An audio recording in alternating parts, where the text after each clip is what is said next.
Thanks to incredible technology and the hard work of detectives and investigators, cases have a much higher chance of being solved today than ever before. Although not every single case can be immediately solved, new technology can get law enforcement a few steps closer to the answers they seek. Technological advancements in testing DNA and collecting evidence help with not only modern-day crimes, but with crimes of the past. Cold cases are reopened and solved frequently now, even after several decades of collecting dust. Families can rest easier at night knowing that their loved ones' cases have been solved and justice has finally been served. Number 5. This case actually involves 3 separate victims of the same suspect: 26-year-old Yolanda Sapp, 34-year-old Nikki Lowe, and 38-year-old Kathleen Brisbois were allegedly working as prostitutes in Washington when they were targeted in 1990. Each woman was physically attacked before the suspect used a handgun to finish the crime. While the details are too graphic to share, it was clear that each woman had been suffering before passing. Each woman was reported missing prior to the investigators discovering their remains. The crimes occurred just a few weeks apart, and additionally, the locations and conditions of each case were almost identical to the last. The first speculation made by investigators was that this was the work of a serial killer who'd convinced each woman to come home with him with a promise of payment before acting out his true intentions. Small traces of DNA were found on each victim, and one of them even had skin cells and blood particles under her fingernails from fighting off the attacker just before she lost her life. Sadly, the impressive amount of present DNA didn't do much to solve each case. The technology available in the 90s was nowhere near as accurate as it is today, and forensic scientists were unable to find an exact match. This also meant that although detectives were nearly certain the cases were connected, they couldn't confirm this theory without DNA matches. The cases eventually went cold, and after a long period of inactivity and the families of the women mourned and worried over unanswered questions for about 12 years, the cases were reopened in 2009. Investigators resubmitted DNA evidence for testing, and unfortunately, this still didn't provide a breakthrough of any kind. The true breakthrough came in 2012 when Donna Perry, formerly Douglas Perry, was arrested for unlawful possession of a firearm. As is required with such a charge, Donna's DNA was collected and added to various crime databases, one of which happened to include the files and evidence from the 1990s crime. A match came back which confirmed the DNA collected from each victim matched Donna Perry.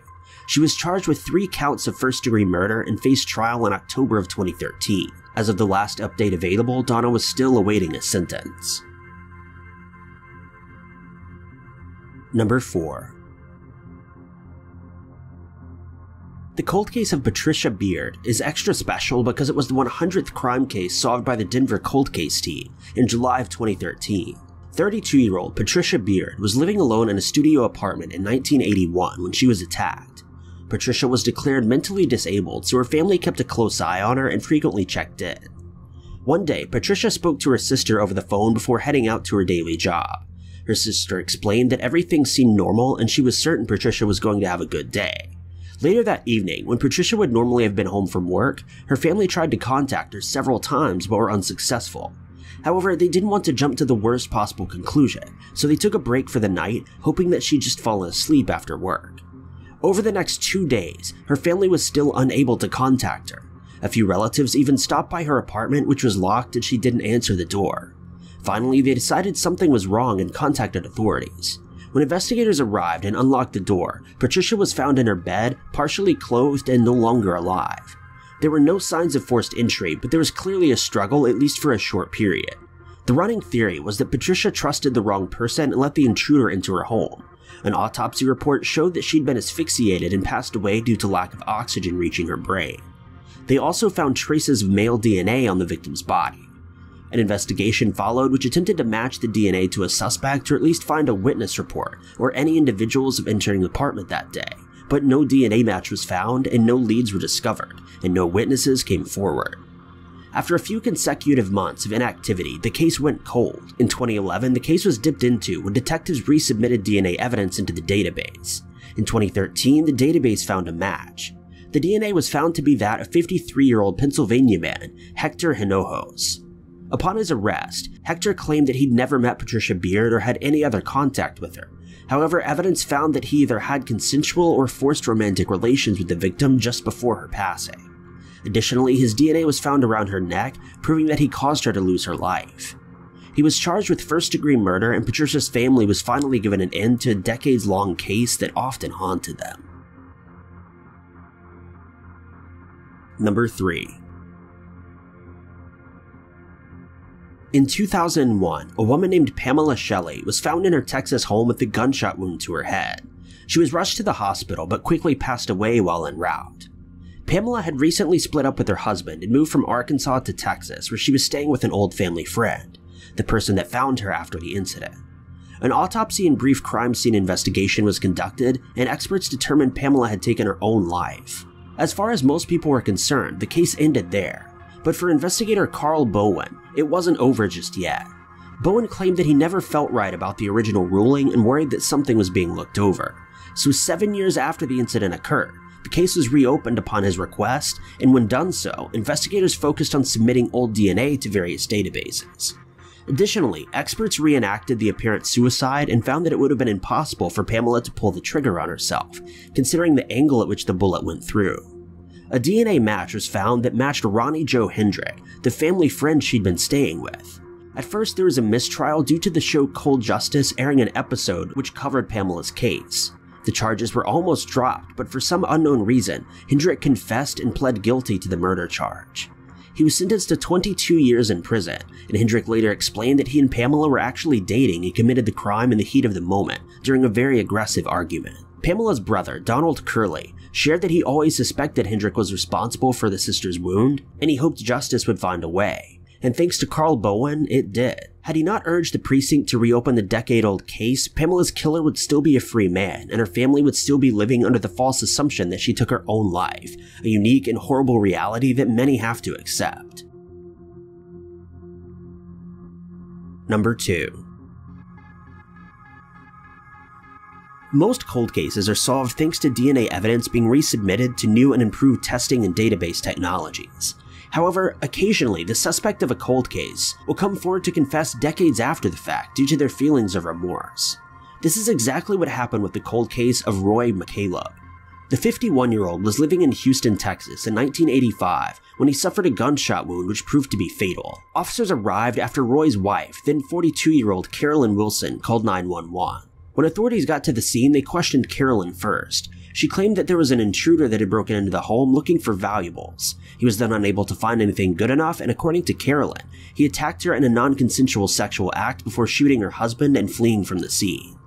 The crime scene was thoroughly investigated, and DNA samples were collected for testing. The only DNA that was found belonged to either Roy or Saralyn, and at first, Saralyn was considered the only possible suspect and was actually indicted for the crime. A judge later dismissed these charges, believing that Saralyn was also a victim in the case, and after several months of inactivity, the case went cold.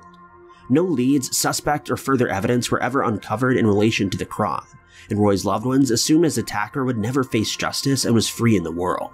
This, of course, was a hard pill to swallow, and the family grieved for several long decades in which the case remained unsolved. After hearing the news that the case was being reopened in 2008, Saralyn came forward and decided to confess.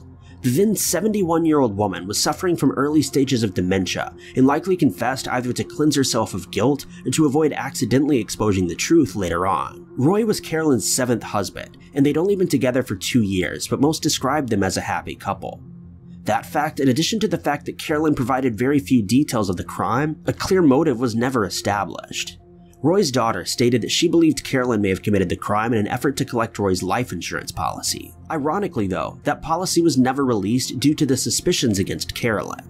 In 2013, Saralyn pled guilty in court and was sentenced to 6 months in jail and 10 years probation, mostly because of her worsening mental state and old age. Number 1. This tragic case revolves around a homeless female victim that was attacked in St. Petersburg, Florida in 2005. Saralyn Winooski was living on the streets between jobs and moving from town to town when she lost her life to an attacker. Screams were heard outside of the Ronald McDonald House around 11 p.m. on May 21st.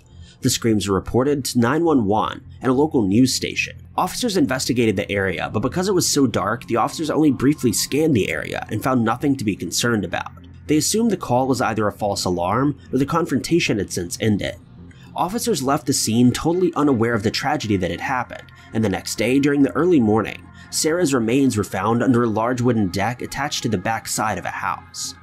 Authorities immediately reported to the scene to investigate and collect as much evidence as possible. An autopsy showed that Sarah's breathing was restricted by a tight grasp and that she'd been taken advantage of.